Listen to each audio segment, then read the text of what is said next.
Hey guys, இன்னைக்கு நம்ம already பார்த்தா எபிசோட் லெவல் தான் போகிறோம். அதுக்கு வீடியோக்குள்ளாக மறந்தாமல் திட்டுங்க. ஸ்டார்டிங்கில் அந்த டெஸ்ட் எக்ஸாம் நம்ம ஹீரோட்டு நல்லா அடிவேன் என்பேன். இருந்தாலும் நான் ஒரு ரேங்கர், நீ எப்போ என்ன சமாளிக்கலாம் சொல்லி அவனை அடிக்கிறதுக்கு வந்துவேன். ஆனால் பின்னாடி ஒரு ஆள் வந்திருப்பார். அவர் வேறு யாரும் கிடையாது, அவர் அட்மினிஸ்ட்ரேட்டராக இருப்பார். இந்த 11th ஃப்ளோரோட அட்மினிஸ்ட்ரேட்டர் இவராக இருப்பார். இவர் நேராக பார்த்ததுக்கப்புறம் அவன் சாக்க இருப்பேன்.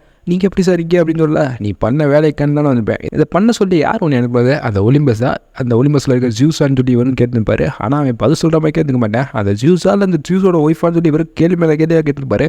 இது எல்லாமே என்னோட ஓன் டிசிஷன்லாம் பண்ணியிருந்திருப்பேன். ஓ அப்படியா, நீ எதுக்குப்பா சம்மந்தமே இல்லாமல் ஹீரோ அடிக்கணுன்ற? நீ ஒரு டெஸ்ட் எக்ஸாமில் தானே ஏன்ட்டே போய் சொல்கிற? எவ்வளோ தில் இருந்தால் இங்கே இருக்கக்கூடிய பிளேயர்ஸ் பண்ணி நீ கேட்பா. உன்னோட வேலை இங்கே டெஸ்ட்டை எக்ஸாமின் பண்ண மட்டும்தான். ஆனால் இருந்தாலுமே நீ அதையும் தாண்டி இப்போ ஹீரோ மேலே கே வச்சிருக்க. அவன் ஒரு பிளேயராக இருந்திருக்க. நீ பண்ண வேலை ஒரு சரியான கிரைம். அதுக்கான தானே உனக்கு கண்டிப்பாக இருக்குது. நான் உன்னை இந்த டெஸ்ட் எக்ஸாமினர்லேருந்து நீக்கிறேன். அது மட்டும் இல்லை, உனக்கு ஒரு பயங்கரமான பனிஷ்மெண்ட் இருக்குன்னு சொல்லலாம். சார் அதெல்லாம் இல்லை சார் அப்படின்னு அவனு சொல்லியிருப்பேன். என்ன எது சவுண்ட் வரியா வாயமுறாஜ்லேயே அவரோட பவரை காட்டிருப்பார். அவ்வளோதான், அவனால் எதிர்த்து நீங்கள் கூட இருக்காது. அந்த அளவுக்கு கிராவிட்டி பவர் அவரும் யூஸ் பண்ணியிருப்பாரு. அவனும் மன்னிச்சிருங்க, என்னை எதுவுமே பண்ணான்னு சொல்லி கெஞ்சி கேட்டுப்பேன். உடனே நான் ஒன்றும் சாடிக்க போடல. நீ ஒரு ரேக்கரு, நீ பல வருஷத்துக்கு முன்னாடி டவர்லாம் ஏறிப்ப. அதனால உனக்கு வாழ்வுக்கும் சாவுக்கும் நடுவில் இருக்க ஒரு கொடூரமான தண்ணியை கொடுக்குறேன். காலை ஃபுல்லாக அதை என்ஜாய் பண்ணான்னு சொல்லி அடுத்த 1000 வருஷத்துக்கு இவனுக்கு ஒரு கொடூரமான தண்ணி இருக்கு. அதே சமயம் நம்ம ஹீரோ பார்த்து அவனும் டென்ஷன் ஆகிப்பேன். போயிட்டு வாடா ராஜா அப்படின்னு நம்ம ஹீரோ கை அடிப்பேன். அவ்வளோதான், அவன் சொல்லி முடிஞ்சிருக்கான். நம்ம ஹீரோட்ட அட்மினிஸ்ட்ரேட்டர் பேசுறாரு. ஓ நீ தான் அந்த பாப்புலராகலப்பா, உன்னை பற்றி கேள்வி போயிட்டேன். மொத்த ஃப்ளோருமே உன்னை பற்றி தான் பேசிடுங்க. நீ ஒவ்வொரு ஃப்ளோர் போயில நீ இருக்கக்கூடிய அட்மினிஸ்ட்ரேட்டர் எல்லாமே உன்னை பற்றி இன்ஃபர்மேஷன் அடுத்தடுத்த ஃப்ளோரில் இருக்கக்கூடிய அட்மினிஸ்ட்ரேட்டர் எல்லாத்தையும் சொல்லியிருக்காங்க. அப்படி பாப்புலராக ஆள். ஆனால் இந்த மாதிரி எதுக்கு ரேக்கர் கூட சண்டை ஓட்டின்னு நம்ம ஹீரோட்ட வைங்கப்பா. நான் என்ன வம்புக்கு நான் போய் அவன்கிட்ட சண்டை வரேன். அவன் தான் வாலண்டியாக வந்து என்கிட்ட பிரச்சனை பண்ணேன். சம்மந்தமே இல்லாமல் அவன் தான் என் கூட சண்டை வரலாம் வந்தேன். அதனால தான் நான் சண்டை வரலான்னு போனேன் அப்படின்னு நம்ம ஹீரோ எக்ஸ்பிளைன் பண்ணியிருப்பேன். இது எல்லா தப்புக்குமே காரணம் நீங்கள் தான் சொல்லியிருப்பேன். நான் காரணமா என்னப்பா என்னையே எடுத்து பேசுகிற அளவுக்கு உங்களை தில்லு ஜாஸ்தியாக சொல்லலை. நம்ம ஹீரோ தப்பு யாருப்பதான் தப்பு தான். எப்படி எல்லா விஷயத்தையும் நீ தான் மானிட்டர் பண்ணணும். எங்களோட டெஸ்ட்டு ஆரம்பிக்கல எங்கள் டீம் மெம்பர்ஸ்லாம் நீங்கள் பார்த்து இருந்திருக்கோம். எல்லாமே கம்மியான நாட்கள் தான். ஆனால் ஆப்போசிட்டில் இருக்கவங்க எக்கச்சக்கமான நாட்கள் இருந்திருப்பாங்க. இப்படியே இருந்தால் எப்படி எங்களால் ஃபேராக வந்து போட்டி போட முடியும்? நான் கண்டிப்பாக அந்த மேத்தில் தோற்றுருப்போம். இருந்தாலுமே அந்த டெஸ்ட் எக்ஸாமில் அதெல்லாம் இல்லைன்னு சொல்லிட்டு மேத்தை ஸ்டார்ட் பண்ணியிருப்பேன். இதெல்லாம் நீங்கள் தானே பொறுப்பாக பார்த்துக்கணும். ஒன்றுமே பார்க்காம இருந்தால் இப்போ உங்கள் தப்பு தானே அப்படின்னு நம்ம ஹீரோ சொல்லிப்பேன். நல்லா தான் பேசுகிறேன், உனக்கு அந்த ரிவார்டு எல்லாமே உனக்கு பின்னாடி வந்து சேர்றோம். நீ பண்ண வேலைகளுக்கு உனக்கு ரிவார்டு கொடுத்துருவோம் அப்படின்னு நம்ம ஹீரோக்கு காம்பன்சேட் பண்ணுற மாதிரி எங்களுக்கு ரிவார்டு கொடுக்குறேன்னு சொல்லிப்பாங்க. இது எல்லா விஷயமே தூரத்தை வந்து அங்கே இருக்கக்கூடிய அந்த லீடர் இருக்கால அவர் வாட்ச் பண்ணிக்கிட்டே இருப்பார். ஹீரோவை பார்க்குறக்காண்டி இங்கே இருக்கக்கூடிய அட்மினிஸ்ட்ரேட்டர் வந்துருப்பார். அது கூட ஹீரோ ரேக்கர் கூட சண்டை இருப்பேன். இது எல்லாத்தையும் பார்த்து அவன் டீம்லேருந்து அவன் வரைக்கும் எல்லாமே சாக்க இருப்பாங்க. ஆனால் நீ சண்டை விட்டு சாதாரணமாக இருக்கிறப்பா, நீ இந்த ஜியூஸு கீழே இருக்கிறவங்க கூட சண்டை விட்டுருக்க. அவன் ஒரு ரேங்கராக இருக்கலாம், அதெல்லாம் இப்போ முக்கியம் கிடையாது. ஆனால் நீ ஒலிம்பஸோட ஆட்கள் மேலே கை வச்சிருக்க. இதுக்கு முன்னாடி எவ்வளோ பெரிய பிரச்சனை வரும்னு எனக்கு தெரியுமா? தெரிந்தா கை வச்சியா? ஏன் அந்த மாதிரி சண்டை விட்டுக்குன்னு சொல்லி அங்கே இருக்கிற லீடரும் கேள்வி மேலே கேள்வியாக கேட்டுப்பாரு. நம்ம ஹீரோ பற்றி அவர் தெரிஞ்சுக்காது. நம்ம ஹீரோ வெறும் இந்த டவரில் ஏறி ரேங்கர் ஆகணும் அப்படின்ற முடிவோட வந்து இந்த டவரில் வந்து பார்ட்டிசிபேட் பண்ணல. நம்ம ஹீரோட மெயினானமே இந்த டவரை தாண்டி இந்த சீட்டிங் இருக்குல்ல அதுக்குள்ளே போகணும். எத்தனை பேர் இருந்தாலும் சரி தான், ஜூஸே இருந்தாலும் சரி தான், அவர் கூட சார் வரைக்கும் சண்டை ஓடின்னு சொல்லிப்பேன். இந்த அளவுக்கு கான்ஃபிடன்ஸ் சொல்லி இவன் சாக்கிருப்பேன். நீ நல்லா தான் பேசுகிற, ஆனால் கொஞ்சம் பார்த்துட்டு இந்த ஜூஸ் இதோட நிற்க போகிற கிடையாது. நீ ஜூஸோட ஆட்கள் மேலே கை வச்சுருக்க. கண்டிப்பாக அடுத்தடுத்த ரேக்கரை வந்து அவங்க அனுப்பாங்க. உன்னோட கதையை இதோடு முடிப்பாங்க. நீ என்ன தான் பாப்புலர் இருந்தாலுமே ஒரு ஆக்சிடென்ட் மாதிரி அவங்களும் உன் கதையை முடிச்சு போயிட்டே இருப்பாங்க.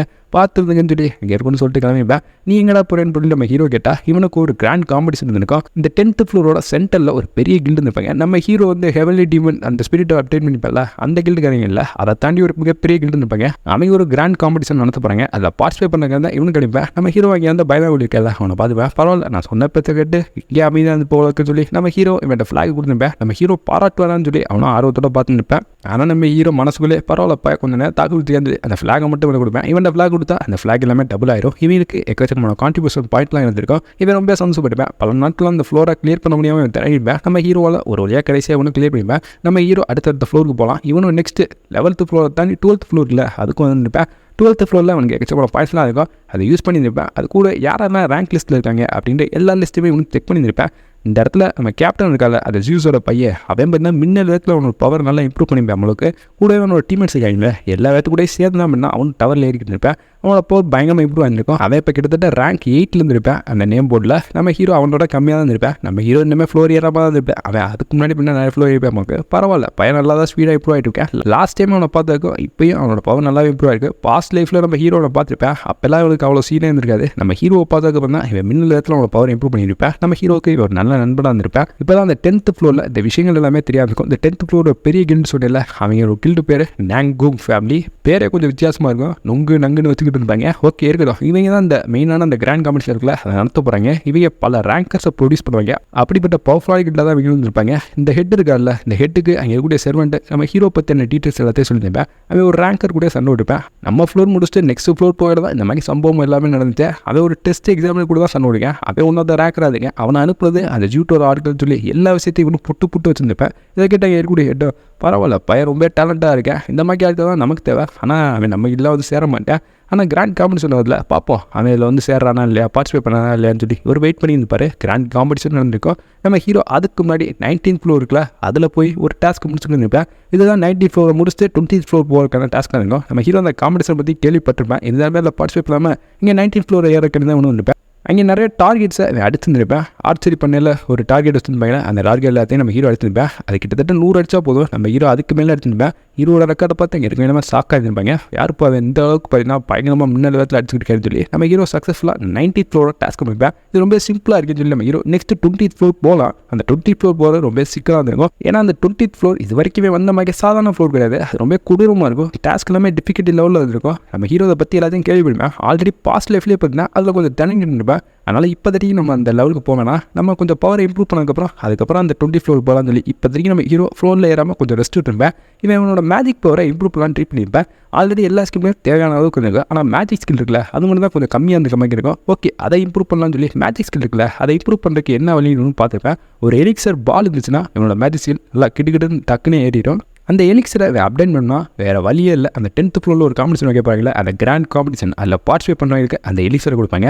அப்போ நம்ம அந்த 10th ஃப்ளோரில் போய் பார்ட்டிசிபேட் பண்ணும் போல இருக்குன்னு சொல்லி நம்ம ஹீரோ வேண்டாம் இருப்பா தான் இந்த ஒரு இடத்துக்கு வந்துருப்பேன். இவனுக்கு அந்த ரிவார்ட் தேவைப்பட்டிருக்கும். ஆல்ரெடி 10th ஃப்ளோரில் இப்போ தான் கிளம்பிருப்பேன். திரும்ப அந்த 10th ஃப்ளோருக்கு வேணுமான்னு சொல்லி இவனு 10th ஃப்ளோருக்கு வந்திருப்பேன்.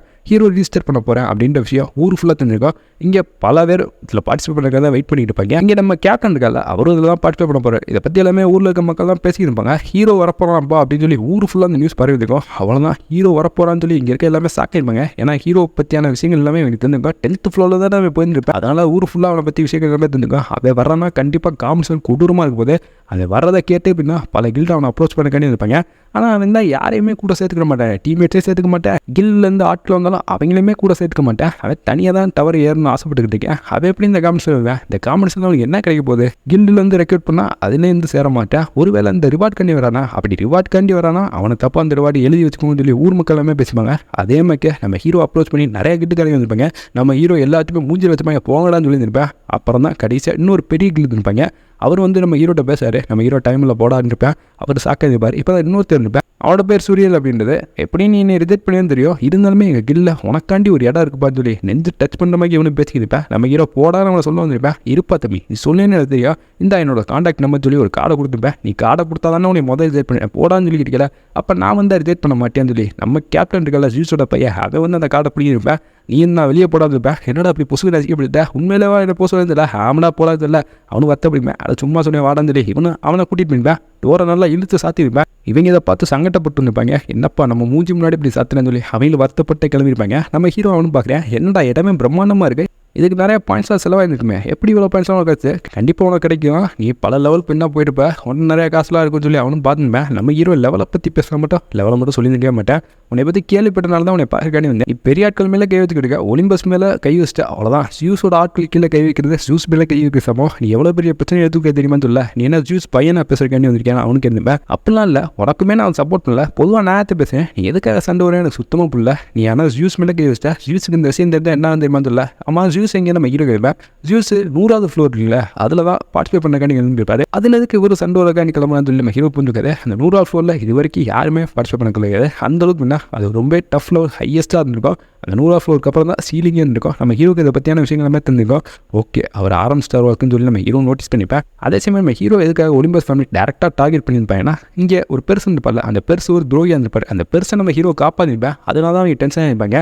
அது கூட நம்ம ஹீரோ மேலே அவங்களுக்கு ஆல்ரெடி கொஞ்சம் வெஞ்சர்ஸ்லாம் இருந்திருக்கும். இந்த மாதிரி ஒரு ஆள் வரக்கூடாதுன்னு சொல்லி, ஏன்னா ரொம்ப டேலண்டாக இருப்பேன், நீ ஏன்டா அந்த துரோகிக்கெலாம் போய் ஹெல்ப் பண்ணிக்கிறேன்னு சொல்லி இங்கே கூட கேப்டன் வாங்கிட்டு இருப்பாரு. அவரை பற்றி உனக்கு என்னடா தெரியும், இப்போ நம்ம ஒரு இடத்துக்கு கிளம்ப போகிறோம்னு சொல்லி அவர் இருக்க இடத்துக்கு அவனை கூட்டிகிட்டு போதான் இருப்பேன். எதுக்கு நான் என்ன கூட்டிகிட்டு போயிருந்தே அவனும் சாக்க இருப்பேன். இதோட நிமிஷம் முடியும். சமாகம் சேனலில் சப்ஸ்கிரைப் பண்ணால் இதே மாதிரி எல்லா ப்ராடக்ட்டும் சேனலில் சப்ஸ்கிரைப் பண்ணி சீன் அப்படி டேக் கேர். Bye guys.